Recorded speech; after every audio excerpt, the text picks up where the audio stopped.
Big Boss the common man ஷோவுடைய episode 4ல் என்னென்ன நடந்துச்சு, யாரெல்லாம் பர்ஃபார்மன்ஸில் பிச்சு தள்ளிட்டாங்க, யாருடைய பர்ஃபார்மன்ஸ் வந்து ஜட்ஜஸுக்கு இம்ப்ரெசிவாக இருந்துச்சு, யாருடைய பர்ஃபார்மன்ஸு டிசப்பாயின்மெண்ட்டாக இருந்துச்சு, யார் ஸ்பாட் குவாலிஃபைட் ஆனாங்க, யாரெல்லாம் வந்து டைரெக்டாக அங்கேயே ரிஜெக்ட் ஆகிட்டாங்க, யாரெல்லாம் வந்து காத்திருப்பு பட்டியலில் வைக்கப்பட்டிருக்காங்க அப்படிங்கிற தகவலை இந்த வீடியோவில் தெரிஞ்சுக்க போகிறீங்க. இது வரைக்கும் என்னுடைய சேனலை நிறைய பேர் சப்ஸ்கிரைப் பண்ணாமல் பார்த்துட்ருக்கீங்க. அப்படி சப்ஸ்கிரைப் பண்ணாமல் பார்த்துட்ருக்கீங்கன்னா மறக்காமல் சப்ஸ்கிரைப் பண்ணிவிட்டு பக்கத்தில் இருக்க பெல் ஐக்கானையும் கிளிக் பண்ணி வச்சுக்கோங்க. அப்போ தான் நான் போடுற வீடியோவுடைய நோட்டிஃபிகேஷன் எல்லாம் உங்களுக்கு வரும். வீடியோவை ஸ்கிப் பண்ணாமல் முழுசாக பாருங்கள். வாங்க உடனே வீடியோக்குள்ளே போகலாம்.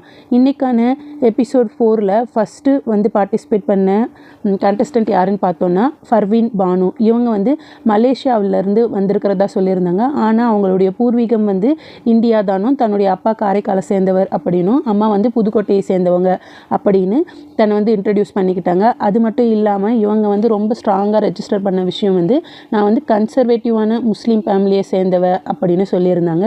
அதே மாதிரி தன்னுடைய ஜாப் வந்து ஒரு டெபியூ ப்ரொடியூசர் அப்படின்னு சொன்னாங்க. அப்படின்னு சொன்ன அடுத்த செகண்டே ஜட்ஜஸ் வந்து நீங்களே ஒரு ப்ரொடியூசராக இருக்கிறீங்க, அதாவது வாய்ப்பு கொடுக்குற இடத்துல இருக்கவங்களுக்கு எதுக்கு இந்த பிக் பாஸ் காமன் மேன் ஷோவில் வந்து வாய்ப்பு வேணும் அப்படின்னு கேட்கவும், அதுக்கு அவங்க வந்து இந்த கொஷினை கிட்டத்தட்ட ஒரு 10,000 பேர் என்கிட்ட கேட்டுட்ருப்பாங்க.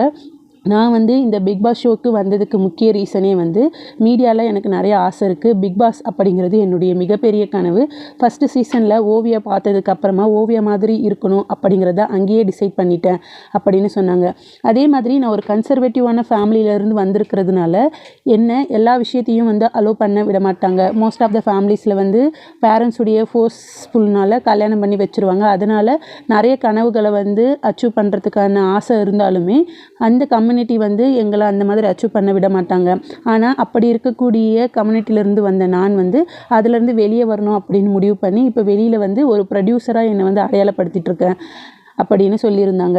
அதுக்கு ஜட்ஜஸாக இருக்கவங்க இப்போது உங்களுடைய தாட் வந்து இந்த கம்யூனிட்டியில் இருக்கிறவங்க மேரேஜ் பண்ணிக்கிட்டாலும் அவங்களுடைய ஆசையை நிறைவேற்றணும் அப்படிங்கிறதுக்கு நீங்கள் ஒரு ரெப்ரசன்டேட்டிவாக இருக்கீங்களா அப்படின்னு கேட்டதுக்கு ஆமாம் அப்படிங்கிற அவங்களுடைய பதிலை சொல்லியிருந்தாங்க.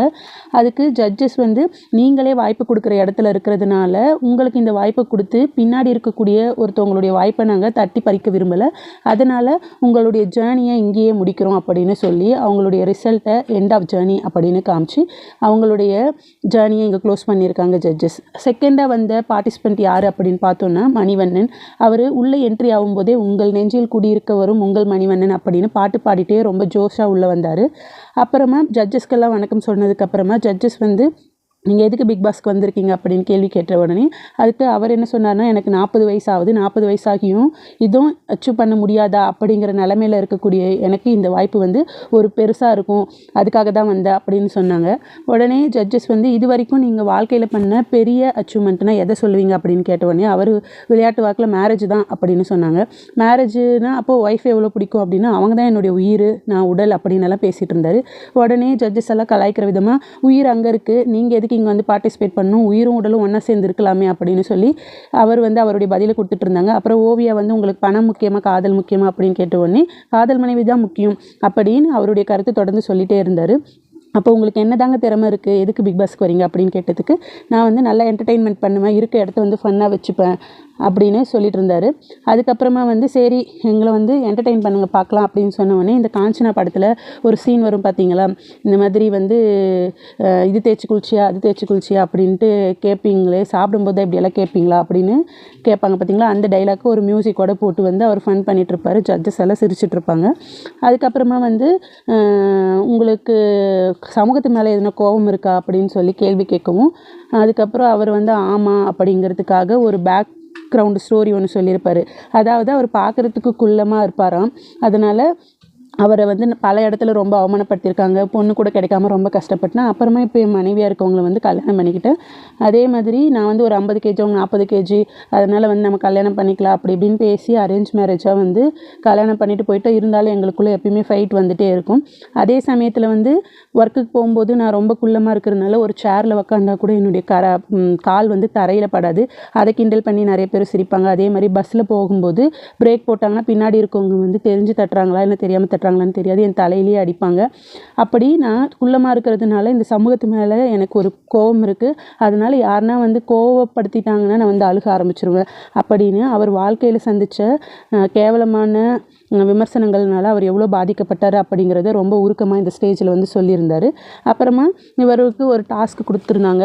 அதாவது ஒரு 10 செகண்டுக்குள்ளே நிறைய பேப்பர்ஸ் அதில் வந்து பிக் பாஸ் வசனங்களெல்லாம் எழுதி வச்சுருந்தாங்க. 10 செகண்டுக்குள்ளே அதில் இருக்கக்கூடிய வசனங்கள் இருக்கக்கூடிய பேப்பரை வந்து செலக்ட் பண்ணி எடுக்கணும். இவரும் ஃபாஸ்ட்டாக எடுத்தார். கடைசியில் அவ்வளோ 2 பேப்பர் தான் எடுக்க முடிஞ்சிச்சு. அந்த 2 பேப்பரில் இருந்த டைலாக்கை வந்து அவர் வந்து சொல்லி காமிச்சார். அதில் ஒன்று வந்து நீங்கள் பேசிகிட்டே இருங்க, நான் குளிச்சுட்டு வரேன் அப்படின்னு ராஜு வந்து அவருடைய சீசனில் சொல்லியிருந்த டைலாக் ஒன்று இருந்துச்சு.